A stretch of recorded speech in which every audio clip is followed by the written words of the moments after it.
What's up, guys? I'm Jesse. Across from me is Jay Purcell, and this is Roots to Grooves. What's up, Jay? What's up, everybody? Welcome to 2023. Yeah. I think we've already released a couple of episodes this year, but is this the first one we've recorded in 2023? I think it is. So Happy good to New be Year. here in the new year. Yeah, Welcome, everybody. yeah. Happy New Year to you all. Let's get it. Let's get into it. It's a fantastic year. It's a fantastic day. Actually, you know, we should say this because it's a new year and all that. We should do a recap of what this podcast is about, maybe for new listeners, because we haven't said that in a few episodes. Maybe Go for it if you like. Roots to Grooves. Each week, me and Jesse sit here. We talk about a new artist. We talk about their music, their career, where they came from their various earliest beginnings, their roots, to their music, their grooves. And that wasn't cheesy at all. Nice. Yeah. So basically, as musicians ourselves, we're really interested in all of these topics, right? The business side, the music side, the creativity, the mindset. What kind of equipment people are using, how they get the equipment, who they're inspired by, who they're influenced by musically and non-musically. Yeah, yeah. All of that stuff is interesting, and we're almost creeping up to 100 episodes. And it hasn't been, there's not one story or one artist we've covered yet that's been boring, I don't think. There's a story to them all. Yeah. They're like Pokemon, and we got to catch them all. Yeah. And this week, who are we talking about?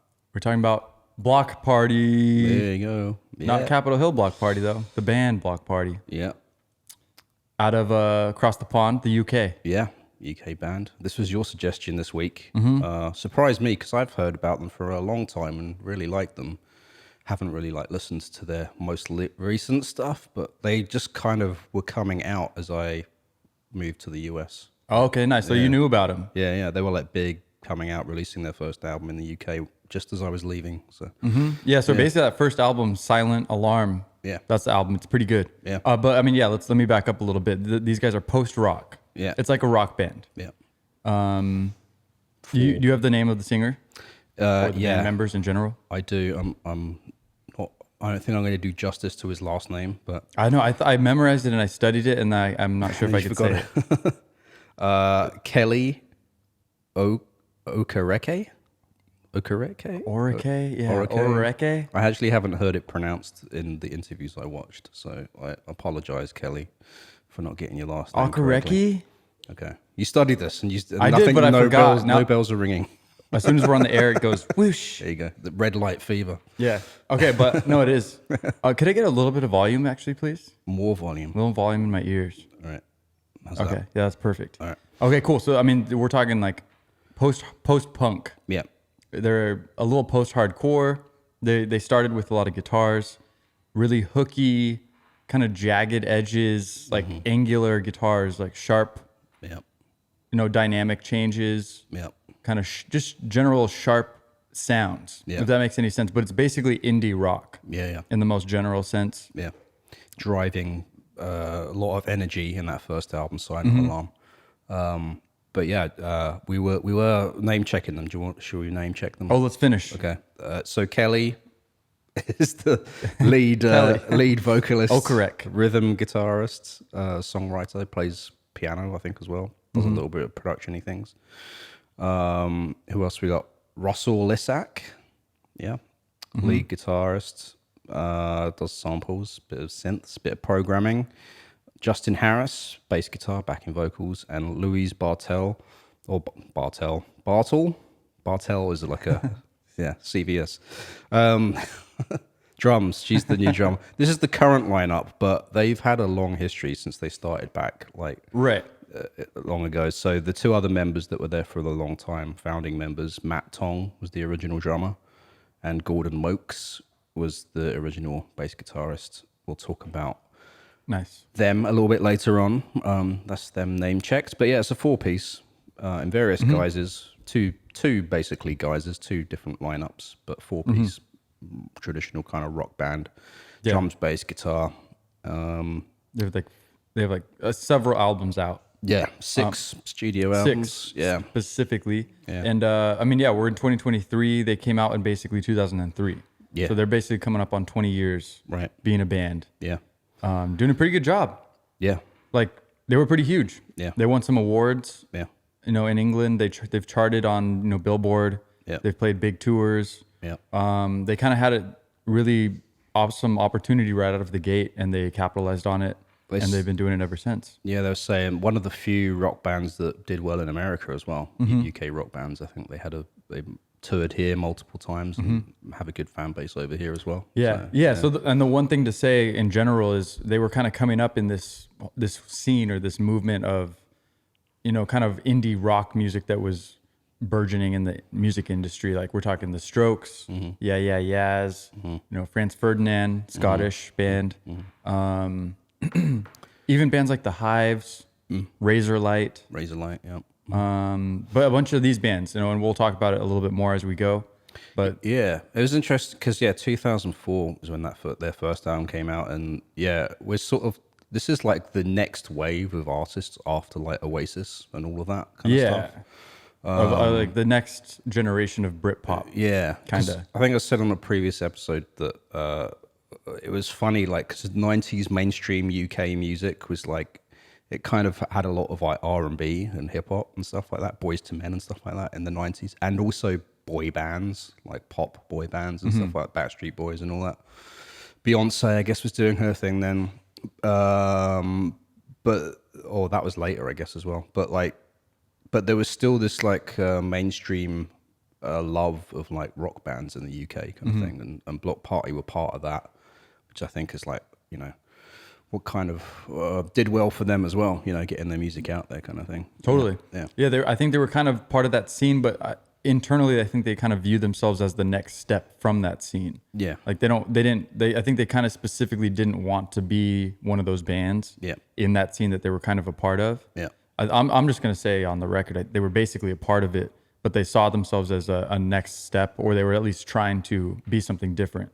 I was going to mention it later, but I'm going to mention it now because it's related exactly to what you're saying. Oh yeah, go for it. I think there was a quote that Kelly said at some point, basically saying that he likes his artists to have a little bit of edge in them, or like a bit of a fight, like like inner turmoil going on.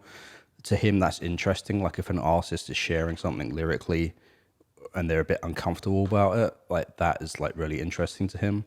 And he mentioned bands like Franz Ferdinand and Razorlight, where he said they didn't have that about them. It was like about more of like a rock star persona bravado. Right. And he said, I'm paraphrasing, but he basically said, mark my words, 10 years from now, these people will be footnotes and won't even be footnotes in history. They'll be like, no one will remember them because they didn't have that sort of inner fight quality about them. That's saying a lot.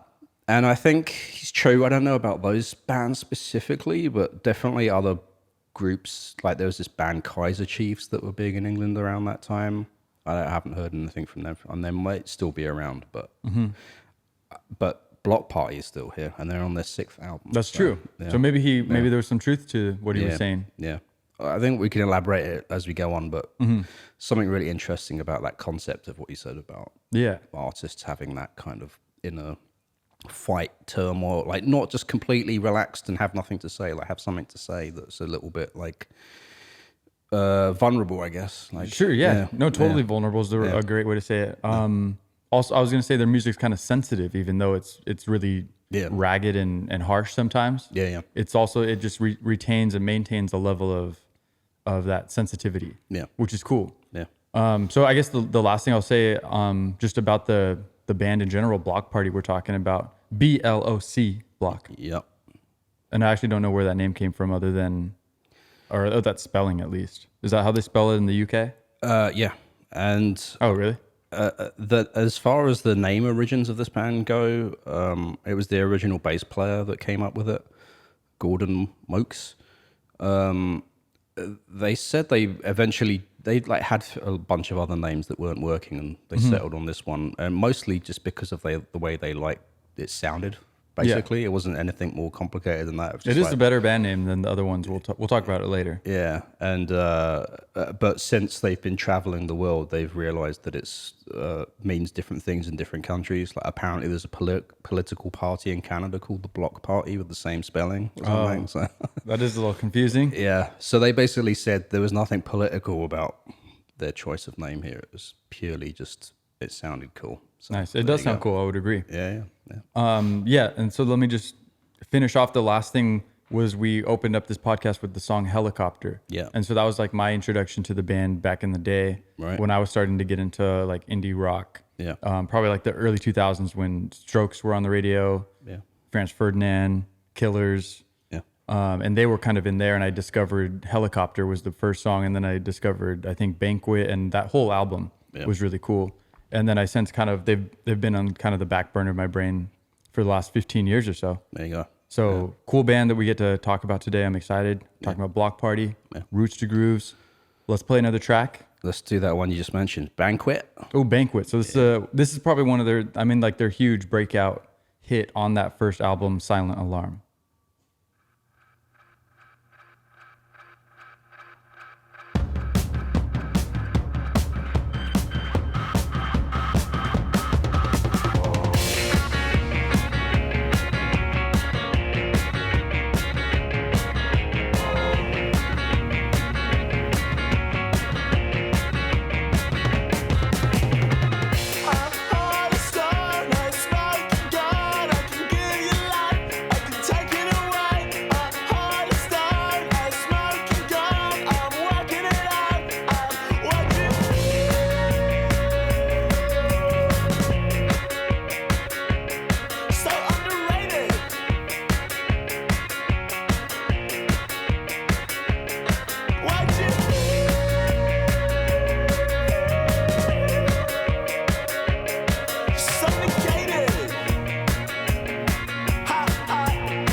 Banquet by Bloc Party on Roots to Grooves on SIGNL Radio.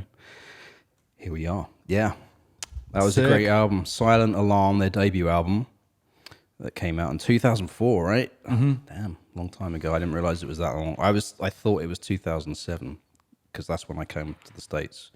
But no, it was 2004. They're already on their second album when I came over here. Yeah, they've already been going around. Yeah. So, I mean, but you know, always a great time to discover a new band. Yeah, definitely. So, I mean, yeah, where did these guys come from? Do we have any info on where they came from? Do you have anything that goes deep? Only not super deep, and not about every member kind of thing, but... Me either. Kelly, his parents were Nigerian originally, came straight over from Nigeria, to Liverpool in the UK, I think, originally, and then they settled in an area called Essex, which is not far from London. And his parents were very traditional, I would say, and religious, like they're conservative. Yeah, conservative. They go to church every Sunday, I guess. Very some kind of Christians. Yeah, and he, didn't really like that. Growing up, it was kind of interesting. He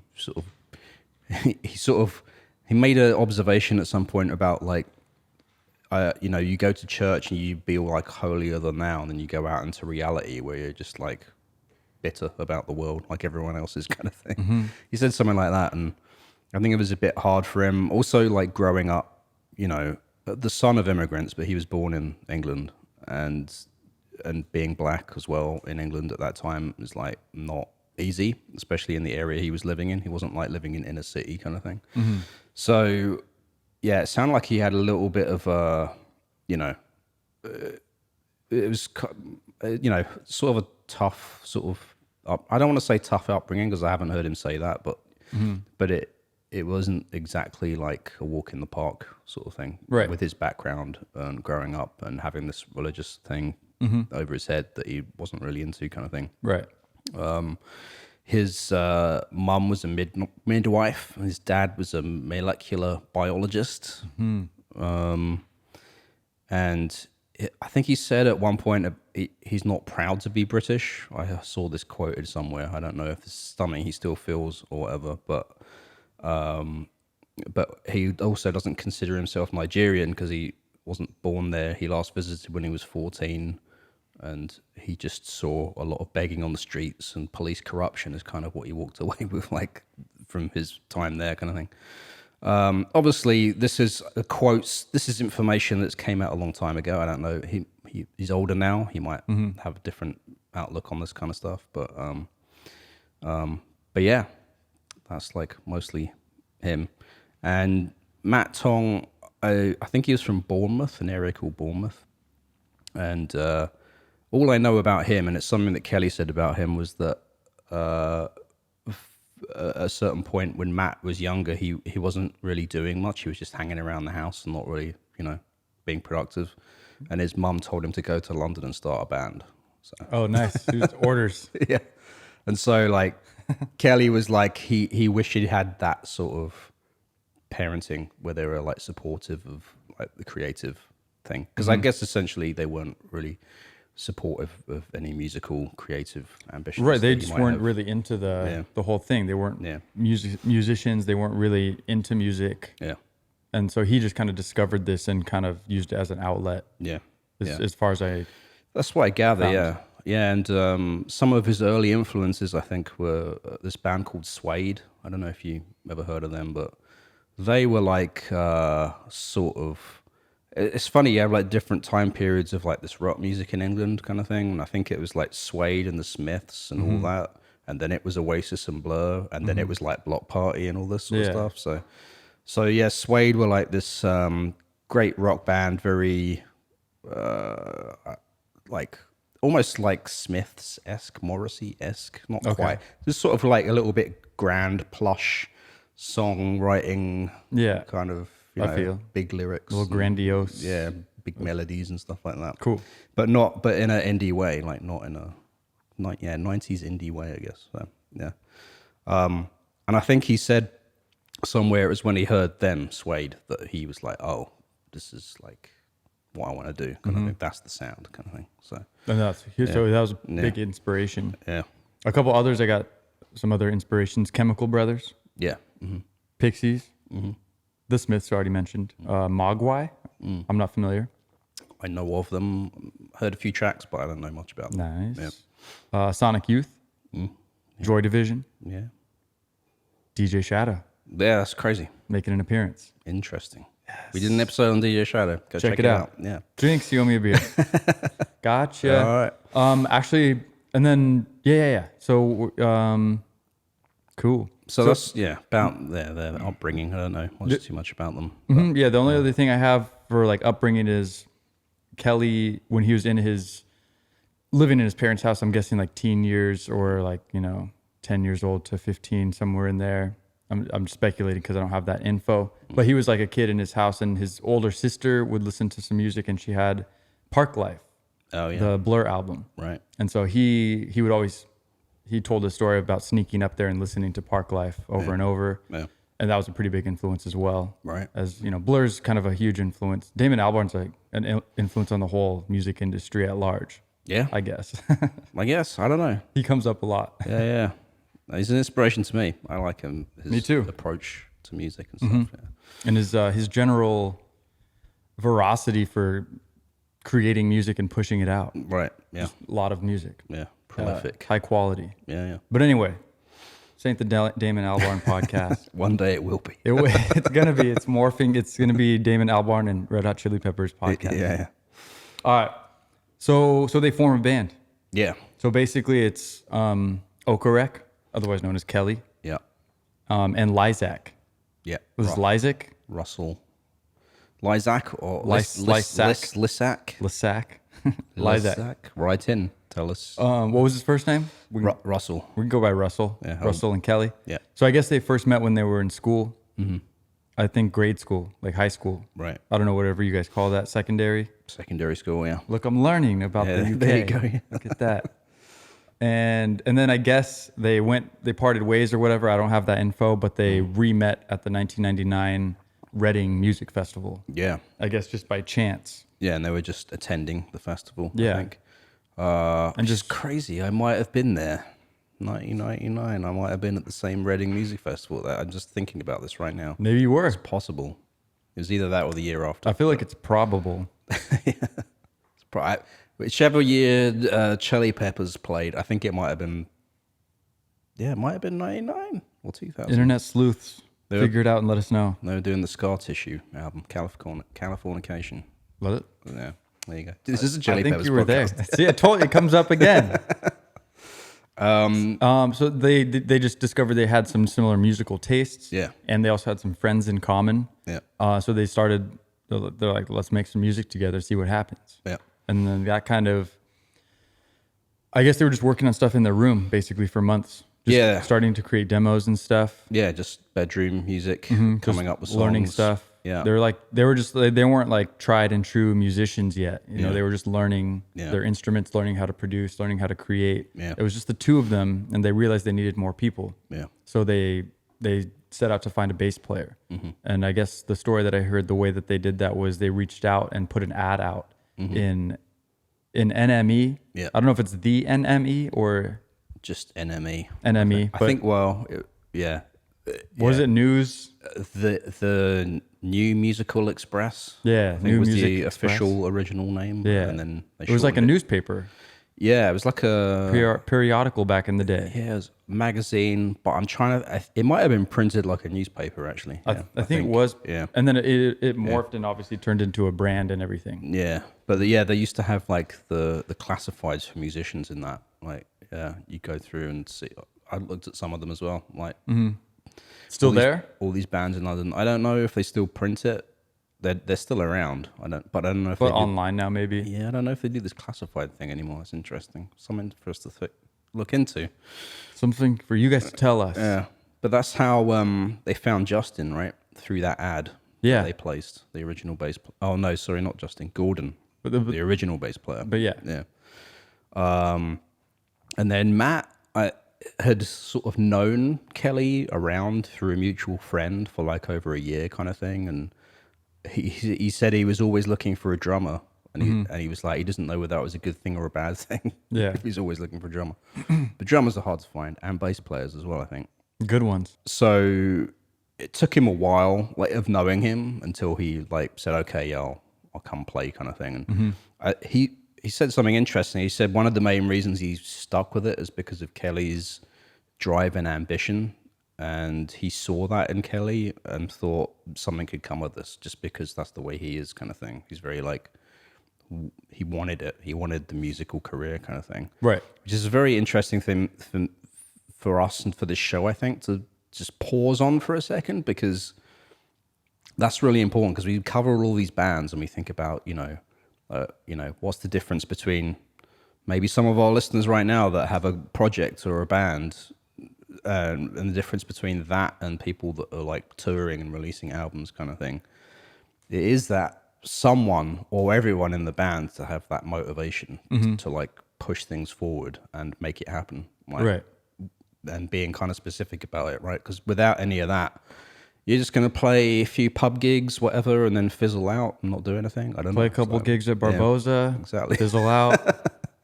Barboza jail. This is an inside joke for people. Yeah, for people that don't know. But no, very true. Yeah, very true. So I thought that was interesting because Matt Tong was like interviewed and he was asked about, you know, when you joined this band, did you think you would be like where you're at now, kind of thing? And he said he didn't think about anything like that. It was just purely like, obviously, the love for the music and Kelly's driving force, kind of thing. So, way to go. Yeah. Yep. So I mean, the story I know, they were basically, they started gigging around London. Yeah. And at that time, at the very beginning, they didn't have a drummer yet, so they were, you know, inviting other drummers to play with them and, you know, test them out and stuff. And so they did that a while, and they were under the name Union playing these gigs at this time. And that was before they found the drummer. And with that drummer, that's when they changed the name to Bloc Party. Right. Is that right? Yeah. That kind of brings home that story. Yeah. And then, they basically found their 4-piece and they were writing and gigging these songs that became basically the Silent Alarm album. Because they said by the time they went to record Silent Alarm, they'd basically road tested all these songs for like over a year and a half in pubs and clubs in London, kind of thing. So they were like finely tuned kind of arrangements and stuff like that. So it was it a Franz Ferdinand gig that Kelly was at, and he had this demo tape of this track? Yeah, exactly. Which I'm just blown away because I think Franz Ferdinand was pretty big at that time, weren't they? Yeah, I mean, early 2000s, right? So this is a no-name band, Bloc Party. Kelly goes up. Yeah. Like he's at the bar or something after the show, after the gig. Yeah. I'm totally speculating. But anyway, but yes, like you said. He got the chance to interact, I think, with two of the members from Franz Ferdinand. Yeah, Alex Capranos. Okay. He's the lead singer of Franz Ferdinand. Okay. And so I guess he gave him a demo, like a cassette or whatever demo of Bloc Party's music. Yeah. And I mean, he took it. I don't know. It's just a weird story for me to be reading back because Franz Ferdinand's so huge, but he got him that. And then eventually Franz Ferdinand invited them to play a show with them. Or what? I'm not sure if that happened, but also at this gig where Franz Ferdinand was at, there was this famous Radio 1 DJ, BBC Radio 1 DJ called Steve Lamacq. He's still around. He's been very influential. He had this show for years. He probably still has it on a different station. All like new rock music kind of thing. And it was kind of a big tastemakers radio show that he had. And Kelly had also at this same show given the demo tape to Steve Lamacq as well. And Steve Lamacq ended up playing it on one of his shows, liked them so much that he invited Bloc Party in to do a live session. And so that was huge for them, I think, doing that. And yeah, it was, I don't know, Domino's. I don't know what that is, if that was a person or a band or something, but it was Domino's 10th anniversary party. I don't know, Domino record label? Yeah, the Domino record label. So that'd make the most sense. Yeah, Arctic Monkeys assigned to them, and a bunch of other big people. Yeah. Yeah, so their demos and their concerts started to get attention. Yeah. They got this opportunity, and the wheel started to roll. Yeah, and that track as well was, I think it was like, well, the track that Steve Lamacq played was called She's Hearing Voices. So it was a demo version of a track that eventually ended up on Silent Alarm. So I don't know if there were other tracks on this demo that he handed out, but that was like the one that like Steve Lamacq really latched onto kind of thing. Yeah, so all those tracks were on Silent Alarm, came out in February 2005. Yeah. And so preceding that, they did a few, like 2 or 3 singles with other like indie record labels. I think they were starting, like once they had Franz Ferdinand, Steve Lamacq as fans, and they'd got this radio airplay, they were able to put out a couple of singles with some other record labels. I think Trash Aesthetic was one label or something, which is a cool name for a label. I think it was defunct in 2014 already, but and these singles did really well. So this is what led them to their first official record label deal, and to the album Silent Alarm. So Silent Alarm is spiky indie rock atmosphere influenced with R&B and dance and pop music, basically under the guise of the guitars and stuff. But it was shortlisted for the Mercury Prize, so pretty cool.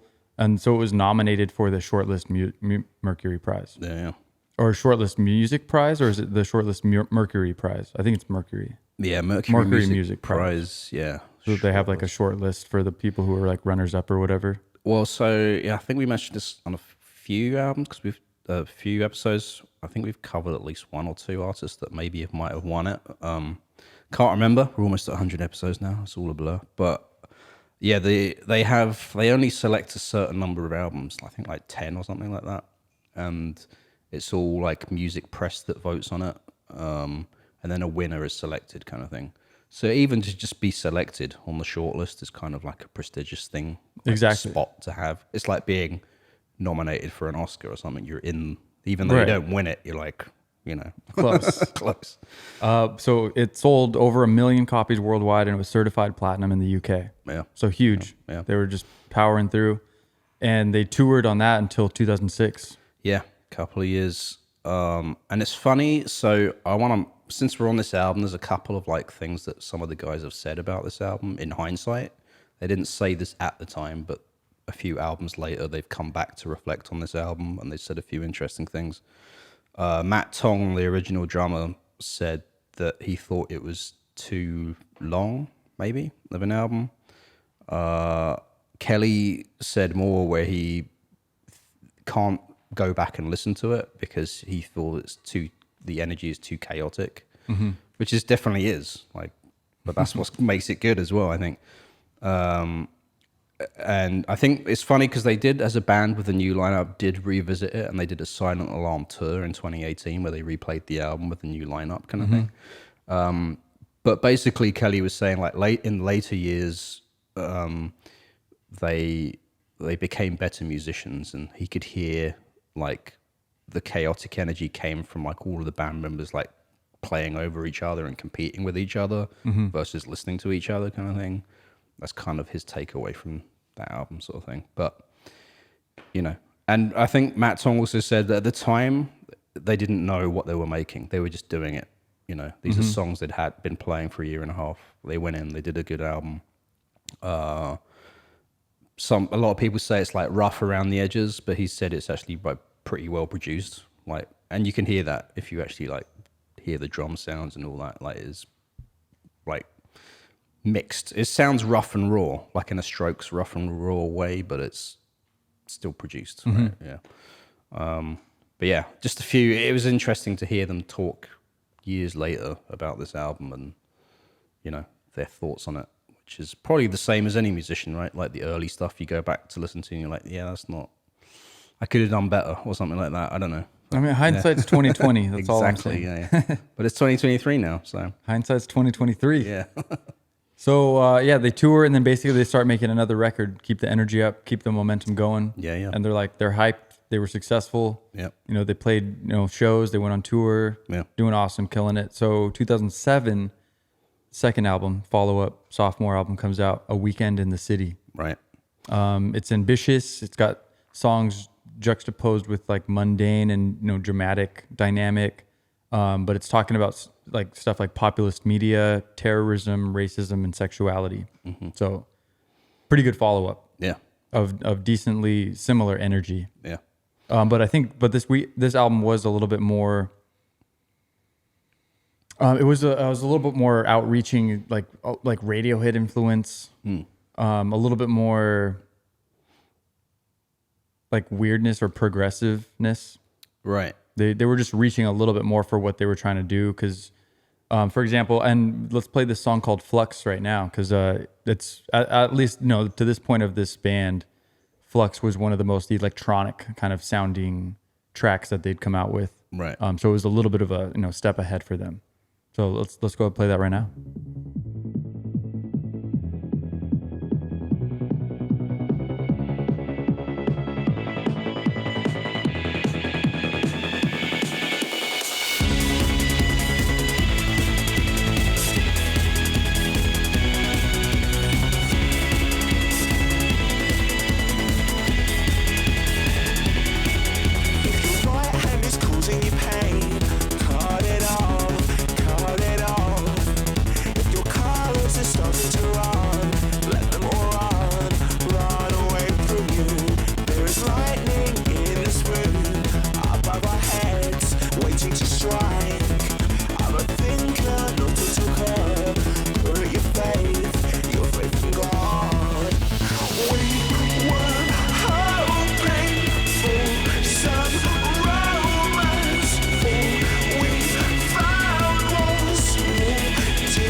station, just you and I in the curtain bar, dancing to renew, so all that we've learned disappears. When you shouted at me, I saw my father in the second grade concert, and kind, yet unable to reach me. We were hoping for some romance. All we found was more despair. We must talk about our problems. We are in a state of flux.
Well, Flux by Bloc Party. From their second album, A Weekend in the City, you can hear why some people mention Depeche Mode. There's like a quality. I hear that in that song. Bjork. I guess when people were referencing Radiohead, they were referencing Kid A, maybe, the album. In terms of the electronicness or the experimentalness of Radiohead. I don't know what they were thinking. I don't know what they were thinking. But it's interesting. So not the whole album's not like that. If people haven't heard that album, that is probably one of the most electronic-y ones. There are other tracks on there that are band sort of sounding, right? Rock stuff still kind of thing. So a couple of things about this album. They said it was a quasi-concept album, kind of, where Kelly was exploring thoughts on life in London in the 21st century. I think he has a lyric in there that's East London is a vampire, it sucks the joy right out of me. There's a lyric that's on one of the tracks on this album.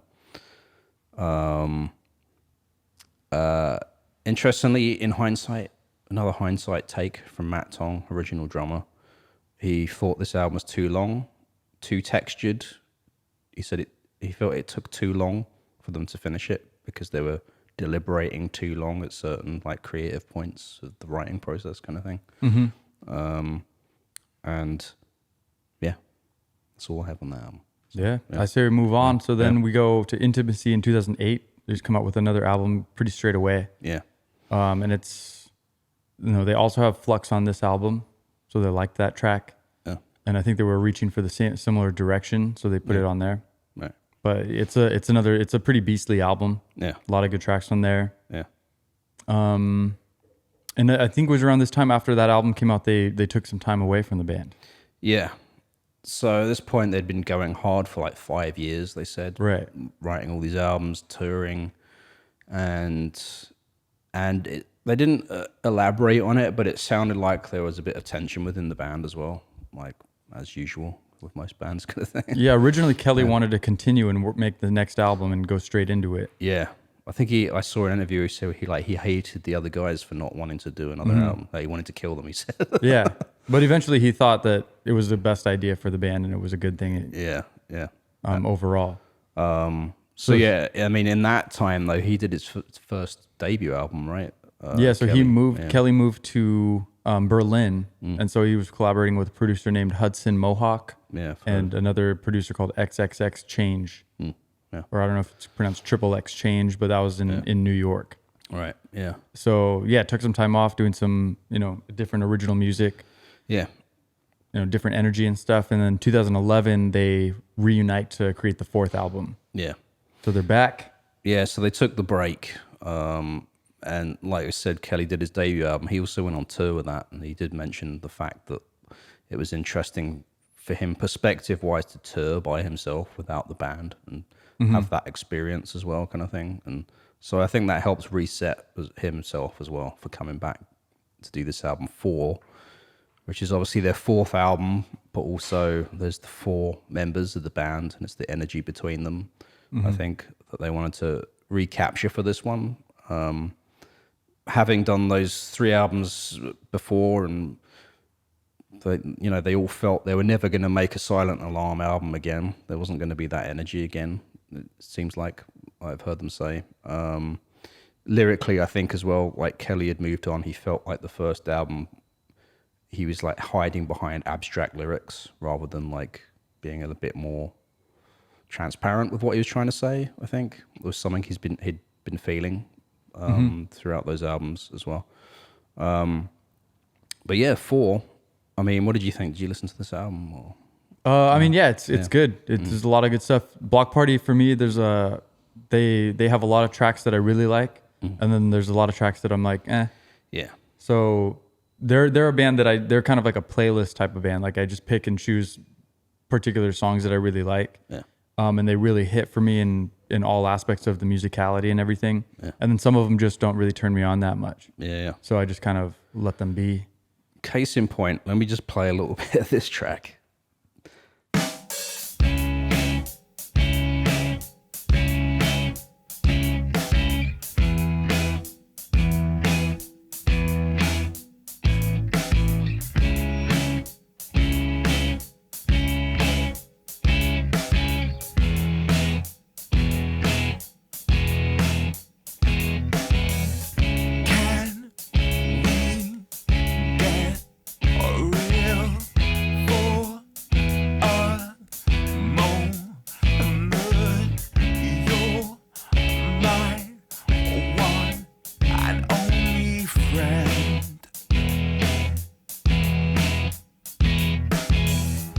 So that was a little bit of a track called Real Talk, which is on that album 4. And the reason I played that is because Kelly said they'd all got back together as a band, and they were actually in New York in a rehearsal room playing together for the first time after their hiatus. And he said this track, Real Talk, was the first one that they played where he was like, oh, this is very different than what we've done before. And he wanted the whole album to have this kind of vibe and energy kind of thing. So I heard him talk about that before I'd heard this track. I hadn't heard this track before, and I played it, and I was like, I'm not too keen on it. And I played some of the other tracks from this album, and I like the other tracks better.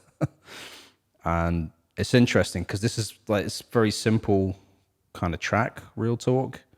Doesn't have that up energy kind of thing, like a Silent Alarm, for example, or even some of the other tracks on this album. So I thought that was curious. Just, the fact that he thought this was the pivotal song to hang the album on, and I was like, it's probably one of my least favorite tracks on the album. Yeah. I don't know, I don't know. This guy, he just likes to do stuff that he wants to do, and I like that. Yeah.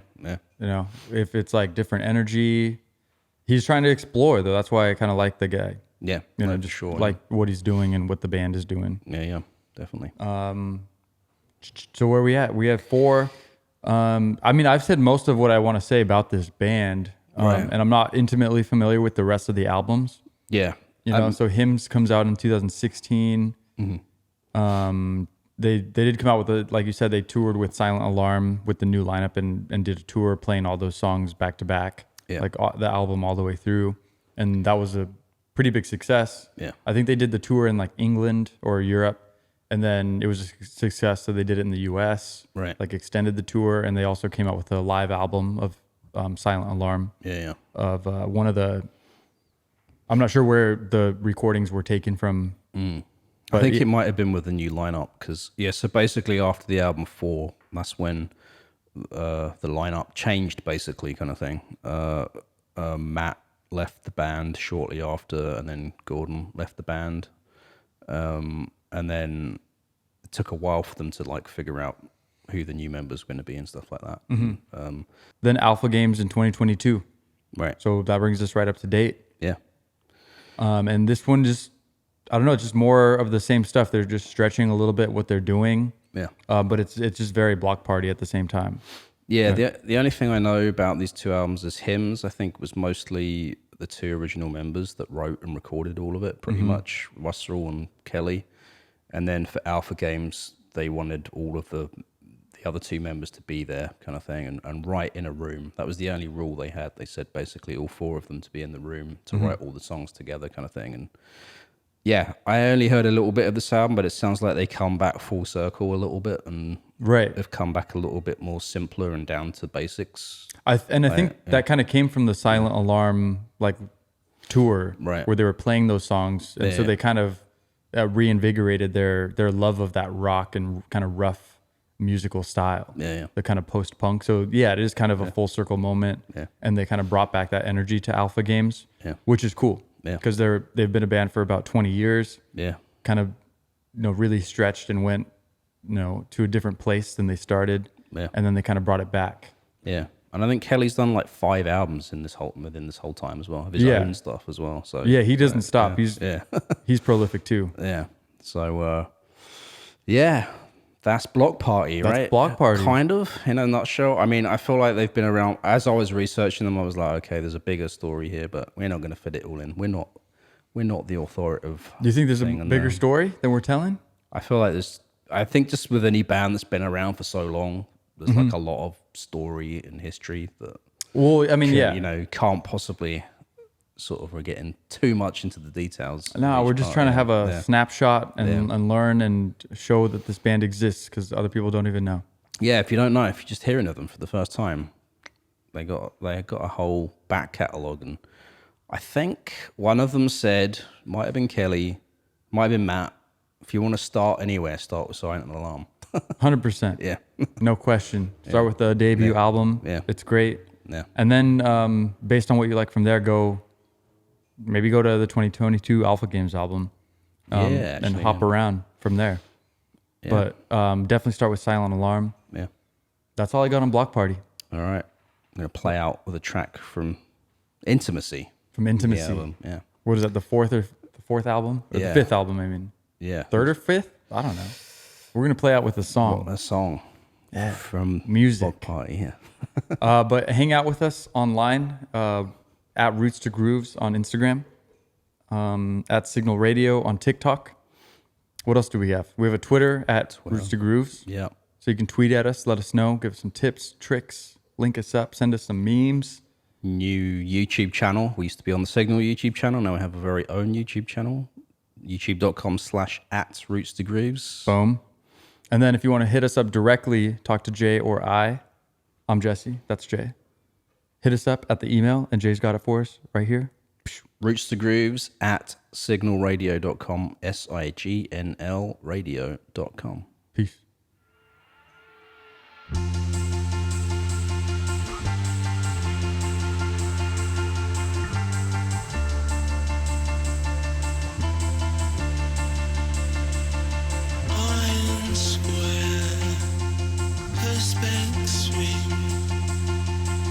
Breathe out, you breathe in.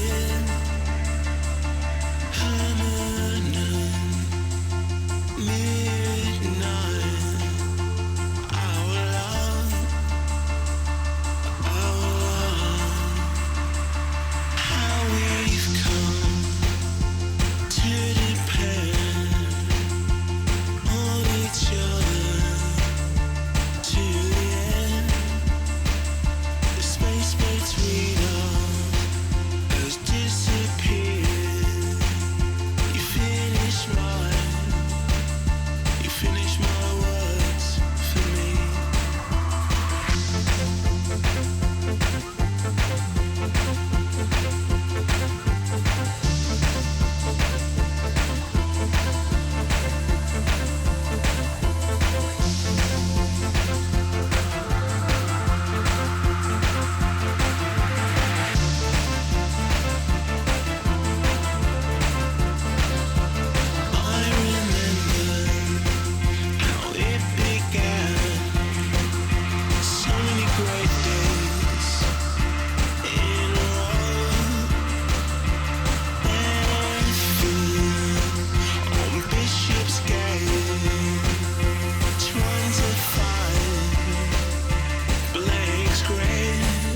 Roots to Grooves is a production of SIGNL Radio.